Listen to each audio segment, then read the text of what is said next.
Hello and welcome to another update. In this one, I'll be covering the latest developments from the front line as well as the developments on the Wagner front by Belarus. Starting out, we have some territorial changes here in the south where the Ukrainian forces have managed to advance a tiny bit further towards the direction of Robotyne. However, this is actually very significant compared to the past open fields. This also includes some trench networks that the Russians were holding, and now the Ukrainians are in control of it. There is the video by Deep State Map that I'll not show as it contains infantry, and that usually doesn't go well with the YouTube monetization. But essentially, there are some Ukrainian infantry that have taken the trenches here to the northeast of Robotyne, and the Russian forces were shelling them. That's how we know that they are under Ukrainian control. So the Ukrainian forces are closing in on Robotyne and are actually facing the defenses before the village.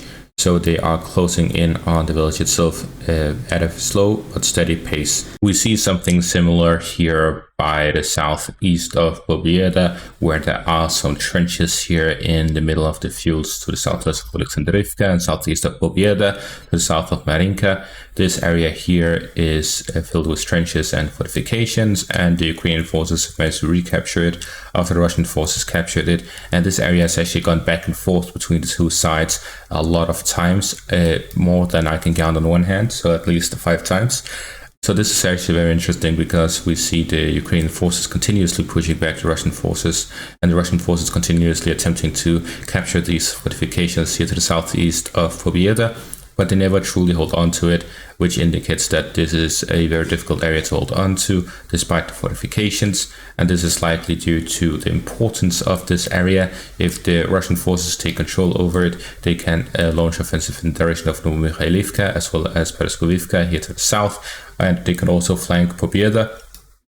Meanwhile, if the Ukrainians continuously hold on to it, they can prevent that, and they can also potentially push in the direction of Alexandrivka or eastwards. And this is a heavily fortified area compared to some other areas. This is one of the areas that have been fortified since the civil war in the Donbass, so for at least 9 years. So there's a lot more fortifications here in comparison to other areas of the front line that are newer, like the Zaporizhia front and so on. So generally, this is a significant area. However, with how much fighting that has been going on in this area, there is doubt as to how effective the fortifications are now in comparison to years ago. Then we move on to the south of Klishchiivka, where the Ukrainian forces have managed to capture another crossing by the canal, and they also have this part here under their control. So they are straightening out the front line here to the south, and they're expanding their zone of control to the east of the canal. Something else is that it is reported that yesterday the Ukrainian forces entered Klishchiivka and almost took control over it, but a Russian counterattack essentially put the lines back to where they were.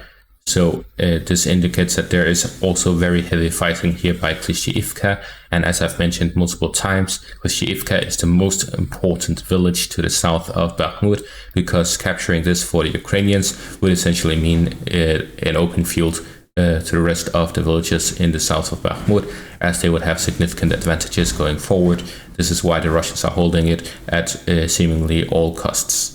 Which is when we move on to the next part, which is that the Wagner forces are training the whole Belarusian army.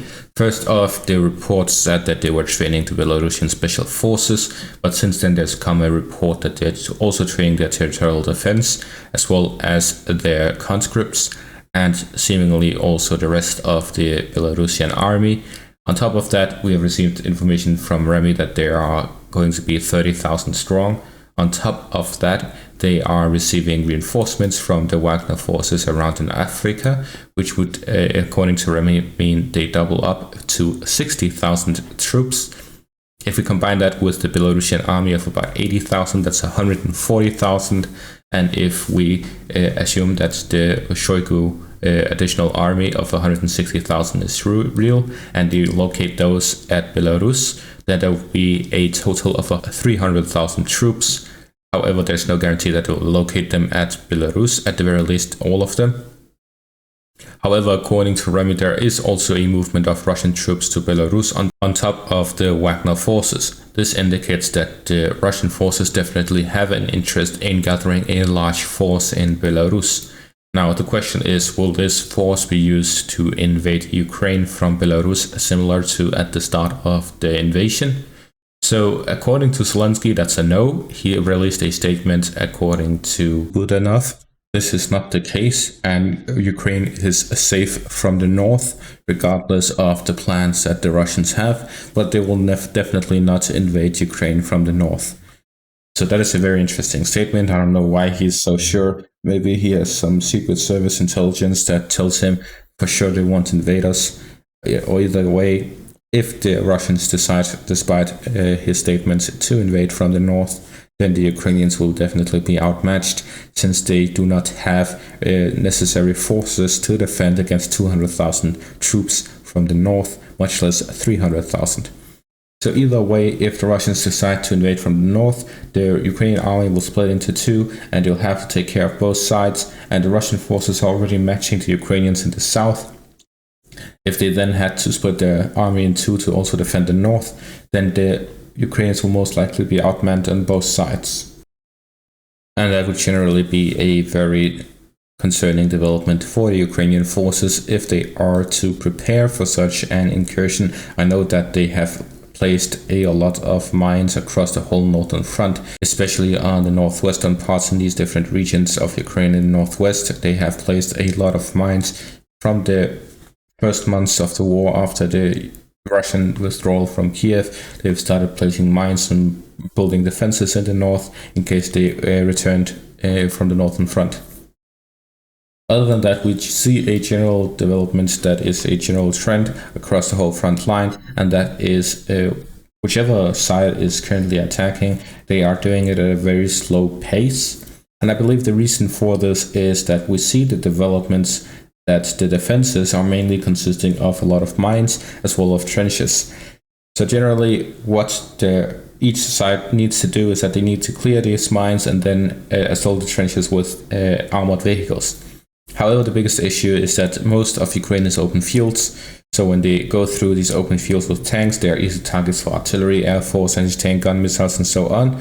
So generally they take a lot of losses going through these minefields trying to clear the mines.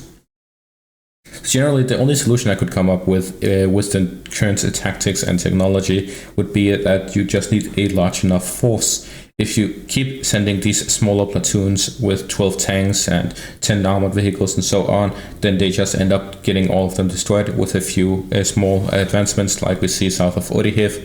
We see that they advance slowly bit by bit, but they take a lot of losses in that process. The same with the Russian forces elsewhere. When they try to just advance with a small platoon with like 10 to 12 tanks, they just end up getting stuck in these minefields. So generally, their main solution would be to accept you're going to take losses with these advancements. It comes at a cost. It's not a fairy tale where you just win without taking any losses. You'll definitely take losses. So rather than going at a slow pace bit by bit, where you take more losses in the long run, you just go one big push where you will break through the defenses and essentially go through this whole issue of minefields if you just clear enough in one go. Similar to the D-Day landings, the US and UK and Western Allies powers, they knew they were going to take a lot of losses. They knew that the Germans had protected it well, they had built fortifications, and they had a lot of units there and all of these things. But they did it anyways because it was necessary. So this is essentially them saying it's not really necessary to go through these defenses, which doesn't make sense because Ukraine has announced that they want to take back the whole country. How can they take back the whole country without advancing? Same with the Russians. If they want peace, then they would need to end this war militarily. They've said so themselves. There's no negotiation. It will end in the battlefield. So this isn't really the way to end it. So the only solution would be to accept, yes, there will be casualties, so you need a large enough force so that despite the casualties, you can just go on. You don't need to stop because of the casualties and retreat like they do every time. We see every video, they go, take hits, take losses, and retreat. There was a story from a Ukrainian soldier who had trained in the West from the 47th Mechanized Brigade. and he was doing some medevac. He was traveling on a Bradley tank, armored infantry fighting vehicle, and then they opened the ledge. He was going to retrieve one of the wounded soldiers. He jumps down into a pit where there's clearly been an explosion. He jumped there, assuming that since there has already been an explosion, there's probably nothing there. He jumps down, falls down on a mine, his leg gets blown off.